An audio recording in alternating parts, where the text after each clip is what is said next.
Hello, everyone, and welcome into PSN Sports Network. And we are getting ready for the 2015 high school football season and already kicking off our preview show here for the new year. What's your outlook and your take on the upcoming year? Well, as far as this region or this area, I should say, all the new coaches kind of come to mind. You got Fife trying to repeat. According to some people, have a pretty decent shot at doing that. You also have new systems put in. Ellis is one of the ones that comes to mind. Pisgah's trying to put in a new system. So just a lot of different factors and a lot of different spices to this stew, basically. Well, looking right here at the rankings, starting off with 7A, who's a team that is maybe too high, and who's a team that should have got a little bit more praise? Well, I don't know about too high, but it's really interesting and it's historical at that fact. Is Baker. Baker's never been ranked, and here they are kicking off this season at number 4. So, the folks at Baker have got to be ecstatic. Well, what about Gadsden City? Are they a little low in the rankings? I would say so. You made it to the North Final. That's pretty good. And unfortunately, you run into that buzzsaw being Hoover, and most people would have took the same result. As far as another team I see, I don't know about you, that it's really interesting story is at number 7, Foley. Well, speaking of Foley, Nedley, his older brothers at Hoover, what do you think they could do this year? Well, Foley has been on the cusp of being a pretty good team over the last few years. I'm not really sure exactly what's holding them back, but maybe Niblett can be that factor that can come in and somehow, some way get them to a final. Well, what about James Clements? They've never been ranked. They're number 10. They're a really good story. Over the last few years, they just continue to get better year in, year out. Just a buzz around that program for the most part. And really played some teams last year really tough that maybe 2-3 years ago would have been blowouts. Was there anyone in 7A outside of the top 10 that you think should have got in? Really, Fairhope to me really got shafted in this thing. I understand that maybe they lost a lot of kids and maybe disappointed a little bit in the playoffs, but this was a team that went 10-0 last year. To me, that would be enough to put them in the rankings coming into this season. Well, why do you think the way the sports writers rank these teams, why do you think they leave some of them out who had the better record than what some schools did of last year and throughout, years past? Well, you got to look at the coach factor. Sometimes these schools lose coaches, and, that transition process, it can be a rough one at times, and sometimes it can be a better one. It just depends upon, the school. And also, you have your senior-laden teams that maybe go deep into the playoffs. That next year, they're gone, so therefore, you don't have that same cast, so it's hard to put them in the top 10 sometimes.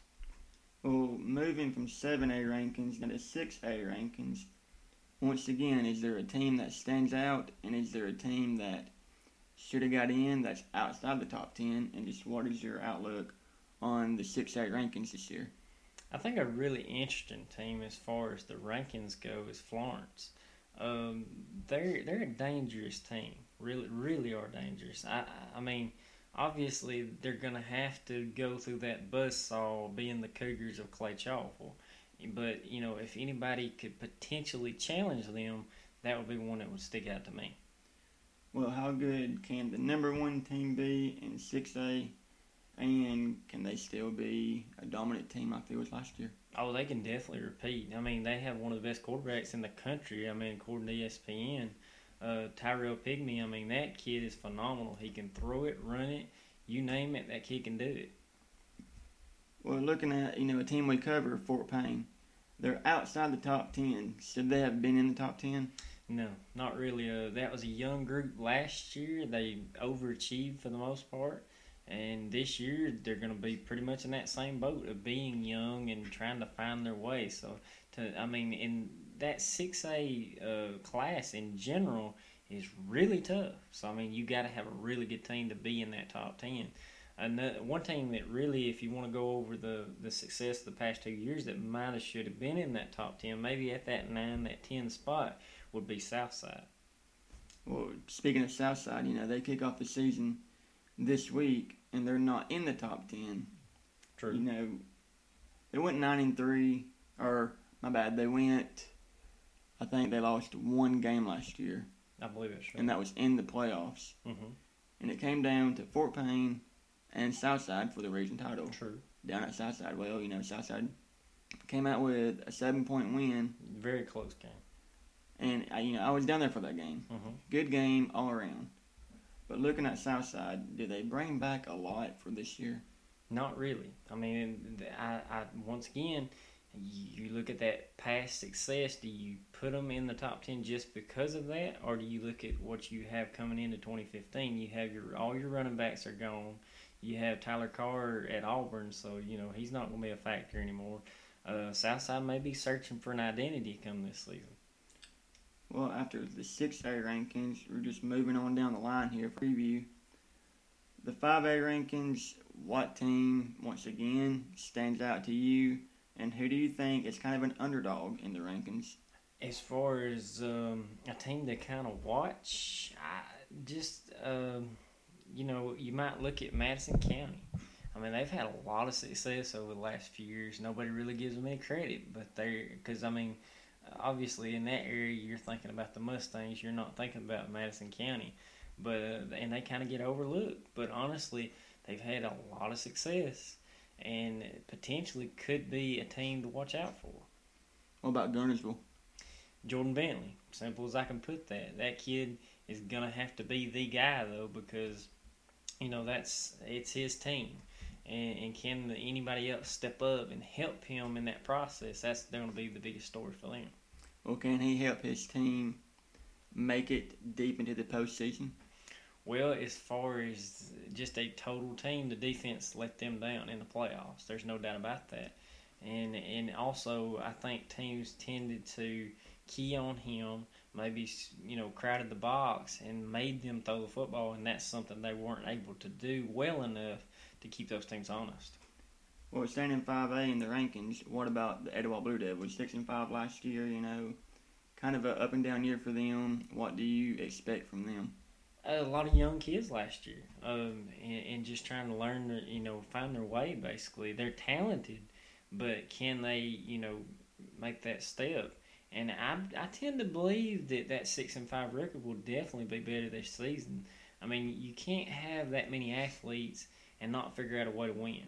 Was there anyone in Etowah's region of play that can give them, that test that they probably need to have this year? Oh, yeah. I mean, that region is packed full of good teams that will definitely test them. I mean, as far as Etowah's ranking goes, maybe it's a little too high. Maybe it's a little presumptuous of these riders to rank them that high, honestly. But they obviously see something in them to have them ranked that high. Well, who do you like in the 4A rankings? You got Leeds, 14-1 from a year ago. You've got UMS Wright, who stands in at number 2 in 4A, 12-2. You got some teams that are probably questionable. So the 4A rankings, how does it look and how does it shape up for your point of view? I think you got two absolutely correct 1 and number 2s at that top of the rankings there. I mean, the Wave just could not be beaten last year for the most part. Just a really good team. You got Trey Nation and the other running back and quarterback. I mean, just a lot of talented kids at those skill positions, and they're all going to be back. So why not? You'd be hard pressed not to pick them to repeat. Well, a team that I'm kind of looking at in 4A, and the ranked number 7 is North Jackson. They used to be a dominant team, then they kind of slid down and had up and down years. Coming in at number 7, 7-4 a year ago, can they be a team that can progress, or is it just going to be another up and down year for them? Well, I mean, we're on the link. That's exactly who I had in mind to talk about next. They have so many athletes, and that offense was so powerful last year. It's kind of like they kind of remind me a little bit, if you want to look at it as far as at the collegiate level. Auburn couldn't stop nobody, but they couldn't be stopped, and that was the way the Chiefs were last year. I mean, that offense was very predominant, but that defense couldn't stop anybody. I mean, I think I could have went out there and threw for 300 yards against them, and I'm not that good a quarterback, obviously, but that would be my point of emphasis if I were the Chiefs faithful. Well, what about the team above them, Sacks, 10-2, and also a team that's not ranked, Aniana? Should Aniana be ranked, and what's your take on them? And also, Sacks, what's your take on them this year? Well, as far as Aniana goes, they had their moments last year where maybe showed a little bit of weakness. So I kind of understand why they're outside there. But once again, it's Aniana. So, I mean, they're always going to be in the hunt. And it's going to be very difficult for me to think that they're going to be outside the top 10 before this thing's all said and done. Well, keeping an eye on our rankings, moving to 3A now, you got Madison Academy. Is it enough said? Yeah, I mean, you said it all. I got two more words for you, Malik Miller. I mean, you got to run. It's just he's a freak of nature. You just cannot imagine him being that big and being that quick and that having that kind of finesse that he does. And he has put up the numbers he has, being a duo kind of back with him and Kerryon Johnson. Of course, Kerryon Johnson being gone, Malik Miller's going to have the whole thing to himself. So yeah, I expect some phenomenal numbers from him. Well, what about the number 2 and number 3 teams in Gordo and Piedmont? Piedmont definitely will be improved. They're a little bit like that North Jackson story. I mean, you have that young team that maybe was a little bit of a rebuilding year last year. The folks at Piedmont were a little disappointed at 8-4, but they're a little greedy. They expect to win 10 games a year, and 8-4 is not that bad, honestly.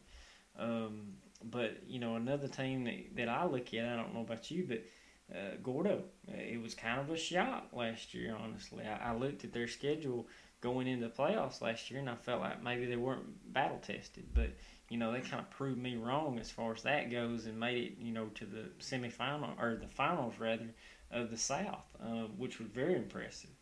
Well, what about Dale County? If I stand corrected, didn't they make the state finals last year against Madison Academy? They did, but I got one for you. Henderson is gone. He was their guy at running back, and he was their do-all, basically. They do, I think, have the quarterback back. I believe he was a junior last year, so they're not without any guns, but losing that, 2,000-yard back, it could really hurt their chances of being successful this season. Well, can just one player, leaving the program and moving on with his career and everything, Dale County, they're not ranked. They were state, runner-ups from last year. True. Like I said, they're not ranked. Should they be ranked? I believe so. I think you have to respect the fact that, despite, Henderson being there, that whole team made it to Auburn. And you got to give them a little love going into this season and at least give them a chance. Maybe put them at, 8, something. You got to rank them being the runner-up.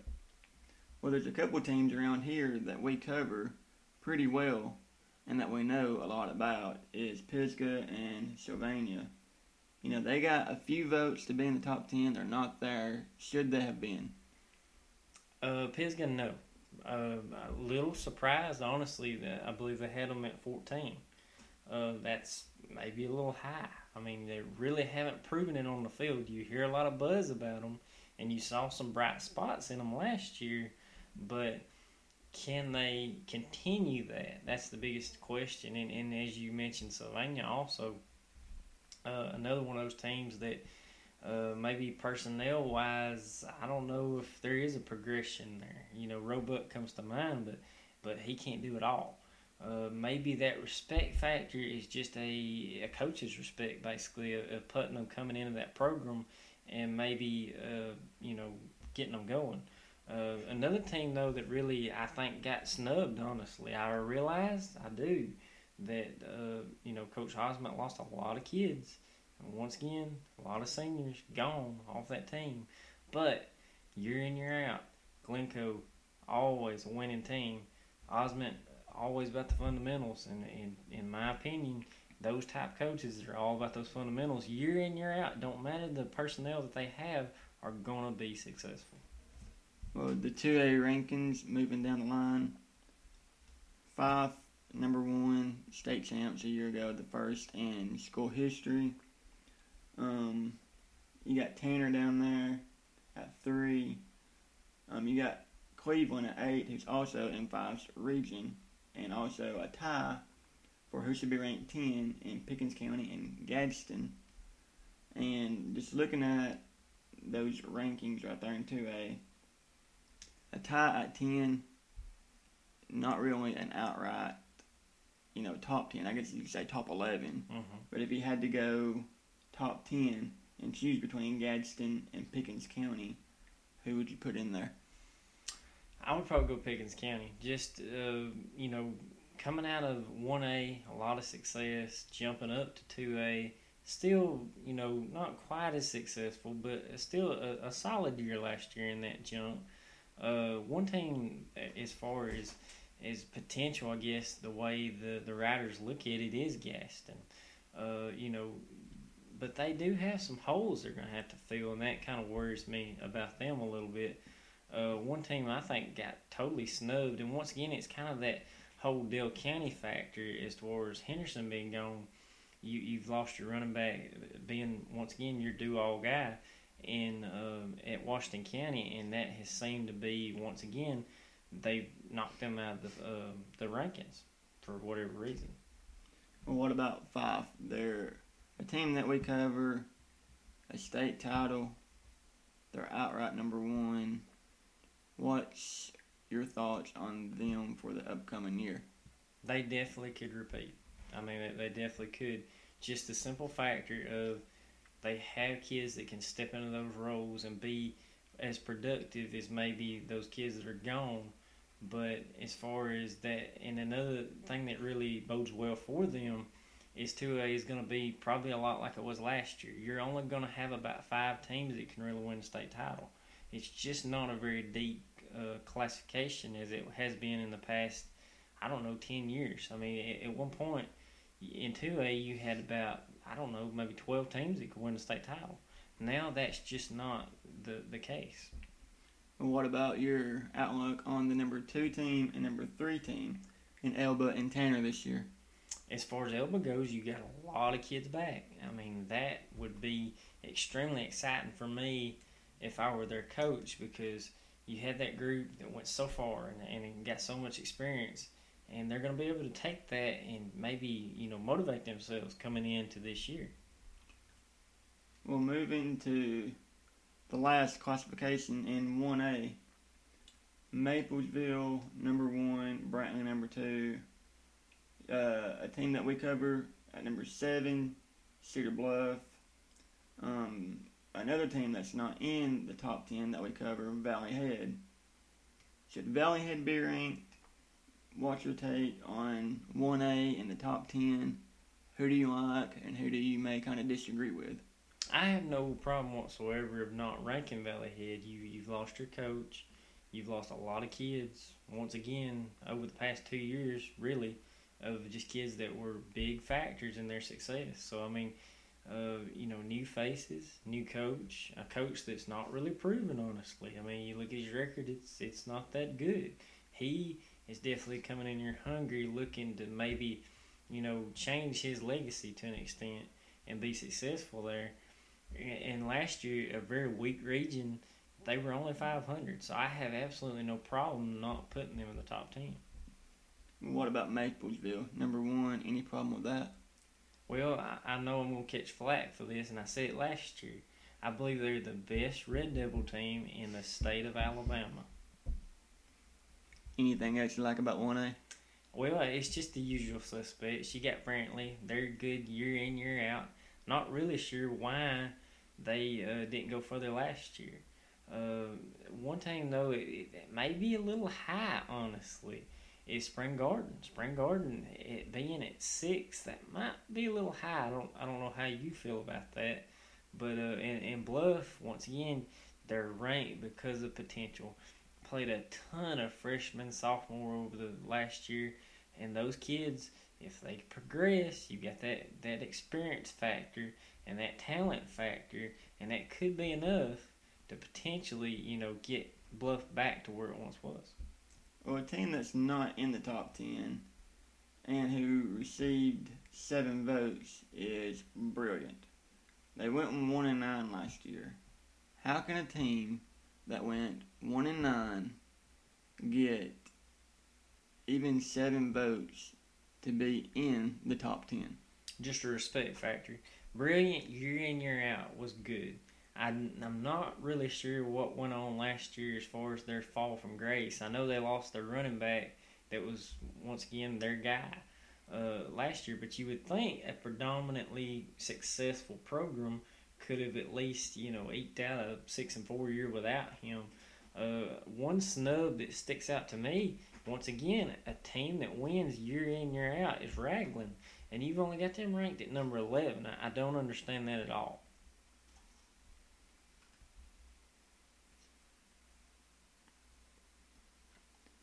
Well, ladies and gentlemen, we've looked at our rankings for this upcoming year, and now we're going to kind of go into region play and sort of give you our outlook on what we expect from this year.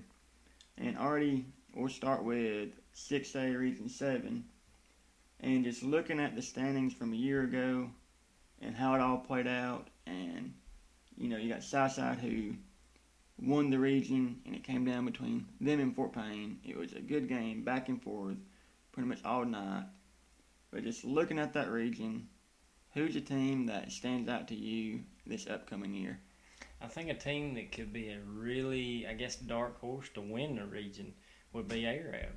I mean, that's a team that has improved over the past 2-3 years, and plus, Coach Gilbert coming there last year like a whirlwind and continued, that success that they had built. Fort Payne, it's Coach Ellis. What can you say? I mean, he's going to win his share. I don't know if this is a team that can, win 9-10 games, but I think they're definitely going to be in the hunt for the region title. Well, what about Southside? They won the region last year. Can they maybe repeat this year? They can. There's just not a lot of difference in these teams. I mean, just looking at it, you've got even at that 4 and 5 spot, you had Scottsboro and Albertville. Albertville with their new coach Dale Pruitt coming in there. Maybe he's the difference that could maybe push them that extra game that maybe gets them in the playoffs.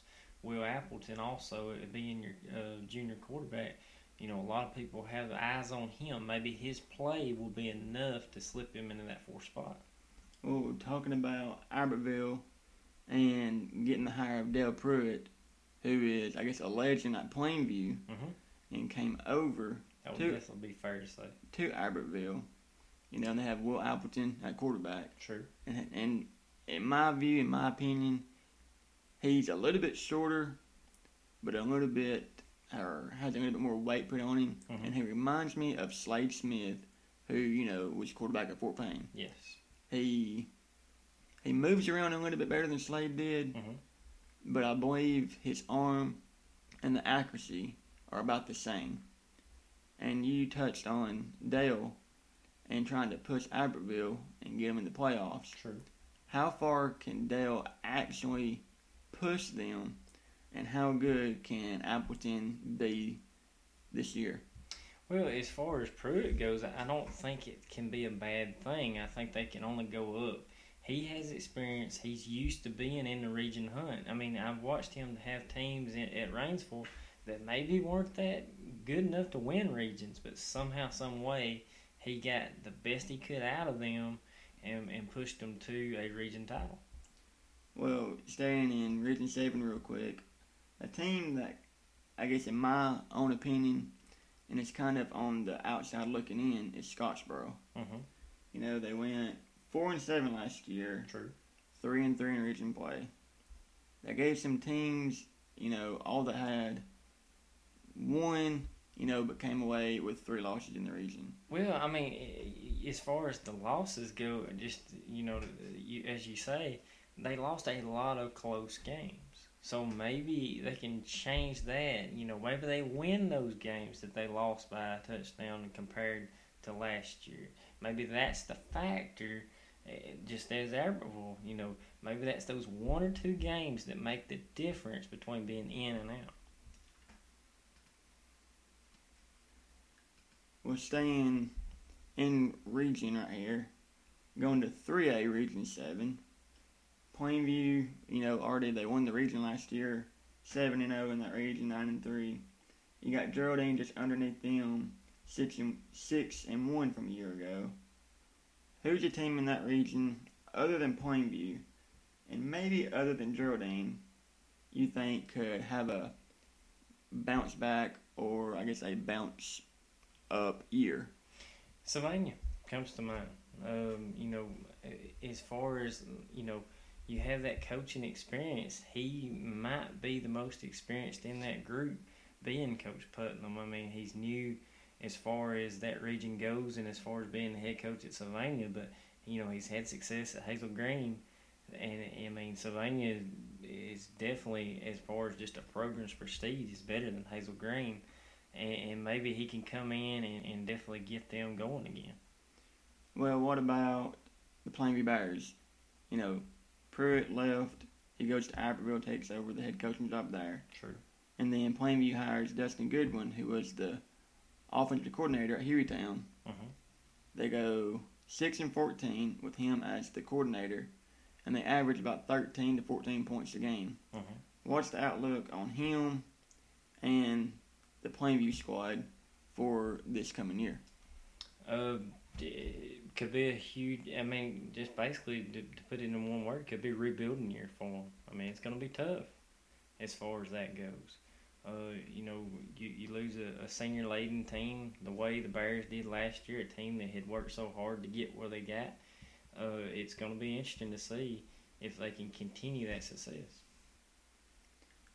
Well, you was talking about Plainview there and your expectations for them. They got the big rival with Fife.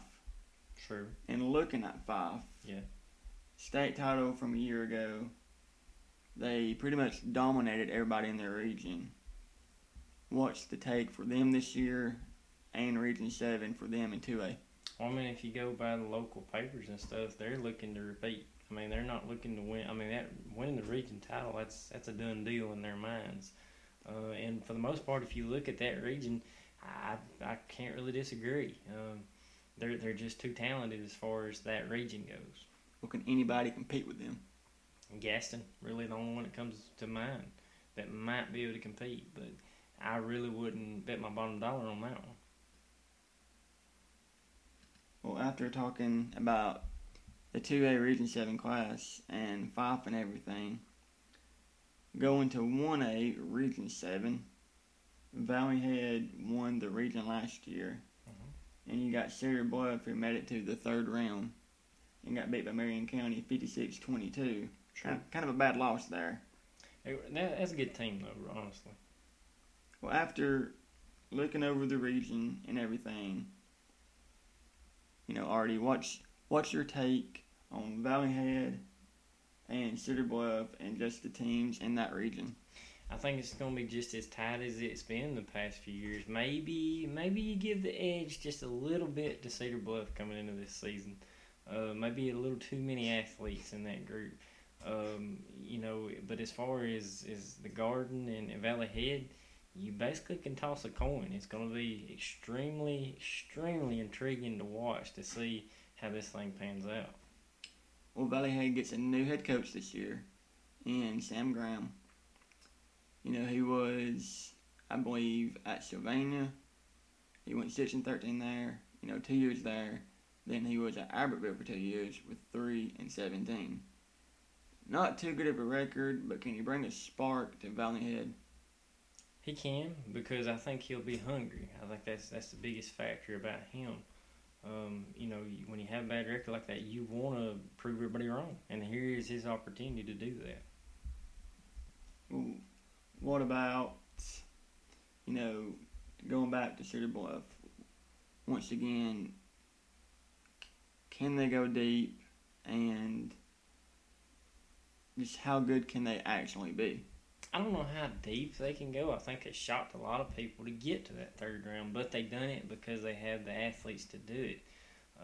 Can this group go further? I don't know if they can go further. I mean, they could possibly get back to where they were being in that third round, but I wouldn't go any further than that. Well, ladies and gentlemen, there you have it for our preview show from PSN. We've covered regions and rankings from 7A to 1A. And Artie, before we sign off, is there any other thing you would like to point out that you kind of may have forgot, or something that you want to point out just to our audience? Well, just not necessarily on a football note, but more of a life note. Coach Whaley over at Boaz, we definitely want to recognize him, going through what he's going through. Our thoughts and prayers definitely go out to him, and hopefully he can, be healed of this thing and beat this thing and come back and, enjoy his job over there. Well, there you have it once again from us here at PSN Sports Network. Like us on Facebook, follow us on Twitter. If you have any questions or anything, you know how to contact us. Look us up on YouTube, subscribe to our channel and everything.